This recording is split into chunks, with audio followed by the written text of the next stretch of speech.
नमस्कार, मी सुशील कुलकर्णी. होय, आज जरा कुलकर्णी या शब्दावर जास्तच जोर देतोय.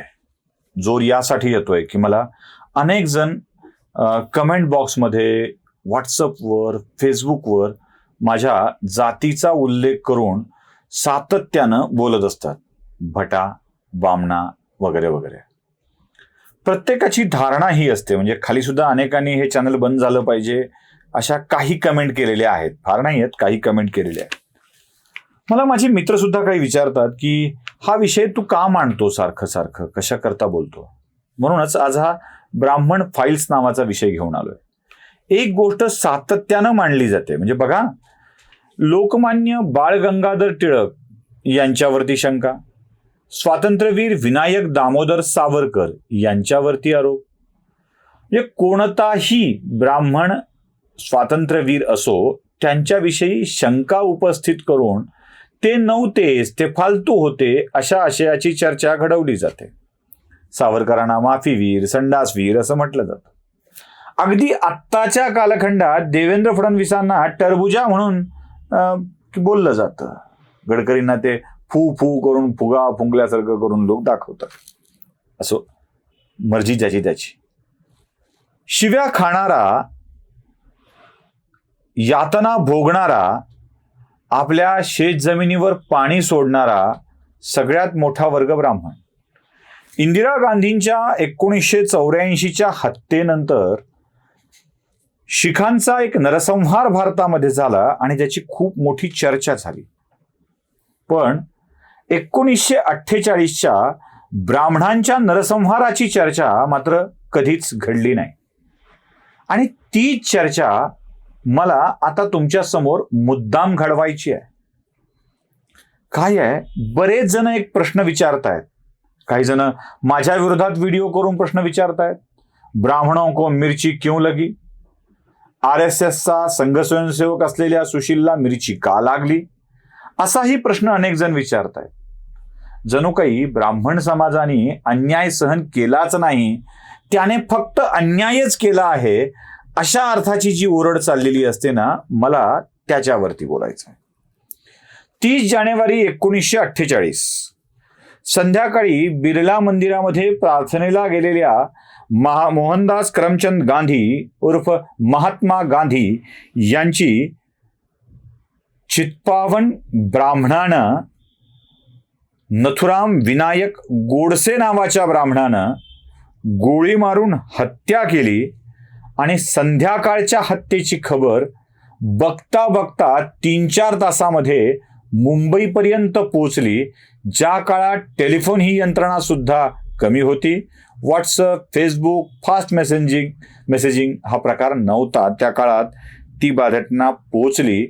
आणि घटना पोहोचताच मुंबईमध्ये 50 लोकांच्या हत्या झाल्या आणि त्या 50 हत्या निव्वळ ब्राह्मणांच्या होत्या. मॉब लिंचिंग हा शब्द आपण सारखा ऐकतो. पण तुम्हाला भारतातली पहिली मॉब लिंचिंग कधी झाली माहित आहे? गांधी हत्येच्या नंतर. नथुराम गोडसेनी गांधींची हत्या केली आहे आणि त्यात स्वातंत्र्यवीर विनायक दामोदर सावरकर यांचा सहभाग आहे, अशी सगळी वेल प्लॅन्ड बातमी जेव्हा मुंबईमध्ये येऊन पोचते, तेव्हा स्वातंत्र्यवीर सावरकरांच्या भावाच्या नारायणराव सावरकर यांच्या घरावरती हल्ला होतो. नारायणरावांना घराच्या बाहेर काढलं जातं, अक्षरशः दगडानं मारलं जातं. त्यात नारायणराव जखमी होतात आणि पुढे काही दिवसात नारायणरावांचा मृत्यू होतो. ही भारतातली जातीय आणि धार्मिक विद्वेषाची पहिली मॉब लिंचिंग होती.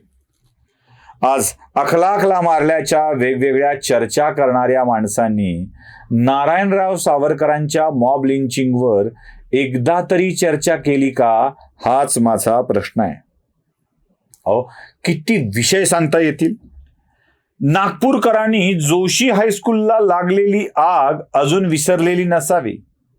हायस्कूलचं नाव जोशी म्हणून त्याला आग लावण्यात आली. एकट्या सातारा जिल्ह्यामध्ये 1500 ब्राह्मणांची घरं जाळण्यात आली. 1500 ब्राह्मणांची घरं. वाई तालुक्यातल्या उडतरे गावातल्या एका महिलेला, एका आजीला तिच्या नातवासकट जिवंत जाळण्यात आलं. हा खरं तर ब्राह्मणांचा नरसंहार होता, निर्वंश करण्याचा प्रयत्न होता. वाई महाबळेश्वर रस्त्यावरच्या पाचगणीमध्ये एक शाळा, आणि ती शाळा एक ब्राह्मण चालवतो म्हणून ती शाळाच जाळून टाकण्यात आली.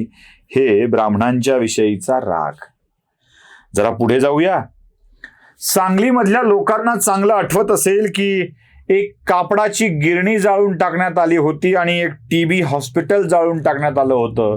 ही कापडाची गिरणी आणि टीबीचं हॉस्पिटल या दोन्हीही गोष्टी ब्राह्मणांच्या होत्या म्हणूनच जाळण्यात आल्या. भालजी पेंढारकरांचा जाळलेला स्टुडिओ तर आपल्या सगळ्यांनाच आठवत असेल. त्याच्या झळा, त्याच्या धग अजूनही आहेच. सांगलीतल्या GH जोशी यांचा कारखाना का जाळला गेला, जरा हे समजावून सांगणं आवश्यक आहे. खरं तर या सगळ्या गोष्टी वेगवेगळ्या ठिकाणी लिहिलेल्या आहेत. आता मी तेही तुम्हाला दाखवतोय. मॉरिस पॅटरसन नावाची एक लेखिका होती, जिनं 2 दशकांपूर्वी, म्हणजे लिहिलं 1968ला, 2 दशकांपूर्वी घडलेल्या घटनांचा 1968ला तिने आढावा घेतला होता. आणि त्या आढाव्यामध्ये या मॉरिस पॅटरसननी माहिती अशी दिली होती की 1968ला या दंगलीत मेलेल्या लोकांच्या बाबतची माहितीच भारताचं सरकार मला देत नव्हतं. खरं तर या सगळ्यामध्ये काँग्रेसी गुंडांचा सहभाग मोठा होता. मी पुन्हा दावा करतोय, काँग्रेसी गुंडांचा सहभाग मोठा होता. यातल्या काही पुस्तकांचा दाखला मी तुम्हाला देतोय. लिव्हिंग अन इरा नावाचं एक पुस्तक आहे, जे मध्य प्रदेशचे माजी मुख्यमंत्र्यांनी लिहिलेलं आहे. म्हणजे मध्य प्रदेशचे माजी मुख्यमंत्री द्वारकानाथ मिश्रा, जे गांधी हत्येच्या वेळेला मध्य प्रांताचे गृहमंत्री होते, आणि त्यांनी याबाबतची सगळी स्पष्ट माहिती लिव्हिंग अन इरा या पुस्तकात दिलेली आहे. या सगळ्यात ते काय लिहितात त्यांच्या पुस्तकामध्ये ते सगळं बघणं आवश्यक आहे. ऐकून घ्या. हिंसेच्या आरोपाखाली पोलिसांनी 100हून अधिक काँग्रेस कार्यकर्त्यांना अटक केली होती, परंतु त्यांना सोडण्यासाठी माझ्यावर पुष्कळ प्रमाणात दबाव आणण्यात आला. नागपूरमध्ये काँग्रेसच्या मोठ्या नेत्यांच्या बैठकीत माझ्यावर टीका करण्यात आली. दिल्लीमध्ये सरदार पटेल यांच्याकडे माझ्या विरुद्ध तक्रार करणार अशी धमकीही मला त्याने दिली. काँग्रेस कार्यकर्त्यांना कायद्याने हिंसा करण्याची सूट दिली आहे, असा आदेश ते दिल्लीतून आणू शकतील का, असे मी त्या लोकांना विचारले. एवढ्यावरच नाही तर ज्यांना भारतरत्न दिलं आहे त्या पावा कानेंनी अनेक पत्र सरकारला लिहिलेली आहेत. अनेक पत्र. त्या पावा कानेंच्या पत्रातील एक ओळ तुम्हाला मी दाखवतोय, तीही बघून घ्या. गांधी हत्येनंतर गुंडांनी ब्राह्मणांच्या घरावर आक्रमणे केली आणि आगी लावल्या. त्यांच्या महिलांशी गैरवर्तन केले. असे हिंदू मुसलमान दंगलीच्या वेळीही घडले नव्हते. ब्राह्मणांची 50 कोटी रुपयांची संपत्ती जाळल्याचा संदर्भ दिलाय NV गाडगीळ यांनी. नेहरूच्या मंत्रिमंडळामध्ये ते मंत्री होते आणि गव्हर्नमेंट फ्रॉम इनसाइड या पुस्तकात ते हे सगळी माहिती देतात. सगळी 50 कोटी रुपयांची संपत्ती जाळणे, हॉस्पिटल जाळणे, शाळा जाळणे, जवळपास 1,500 ब्राह्मणांना मारून टाकणे, वाडे जाळणे, घर जाळणे, अशा कृती गांधी हत्येनंतर घडल्या होत्या. आजही काय घडतंय? आजही काय घडतंय? आजही तेच घडतंय. गावागावामधून विस्थापित झालेला समाज हा आता गावात राहण्याच्या लायकीचा राहिला नाही असं लोकांना वाटतंय, म्हणून तो विस्थापित होऊन बाहेर जातोय. जरा कुठे कोणत्या माणसाला मोठेपण मिळू लागलं, सत्ता मिळू लागली की त्याच्या विरोधात बरंच काही बोललं जातं.